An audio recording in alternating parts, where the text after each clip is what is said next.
Terdakwa kasus suap Harun Masiku, Hasto Kristianto, membacakan dua eksepsi sekaligus di Pengadilan Negeri Jakarta Pusat Jumat 21 Maret 2025. Namun bersamaan dengan itu viral lagi pernyataan mantan penyidik Komisi Pemberantasan Korupsi, Yudi Purnomo Harahap soal perbedaan kasus Anies Baswedan di Formula E dan kasus Hasto. Yudi pada Selasa 18 Maret 2025 mengatakan KPK tak akan memaksakan perkara hukum Sekjen PDIP itu jika tak cukup unsur, sehingga kini naik ke persidangan pengadilan.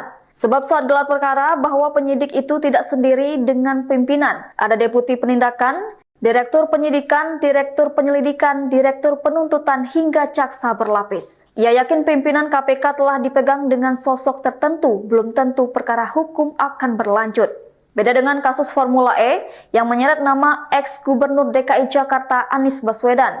Dalam kasus Formula E, Yudi menyebut KPK telah melakukan gelar perkara bahkan telah memeriksa Anies. Namun dengan pertimbangan tidak cukupnya alat bukti, Anies tidak bisa dipaksakan menjadi tersangka. Ia meyakini Hasto ditetapkan tersangka oleh alat bukti yang cukup. Yudi juga membantah pembelaan dari tim hukum Hasto yang menyebut bahwa kasus ini merupakan kasus lama yang dipaksakan. Sementara itu pembacaan eksepsi digelar di Pengadilan Negeri Jakarta Pusat untuk tindak pidana korupsi pada hari ini Jumat 21 Maret 2025.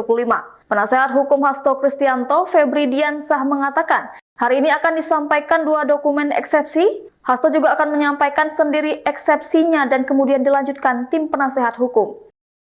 Download Tribun X sekarang, menghadirkan lokal menjadi Indonesia.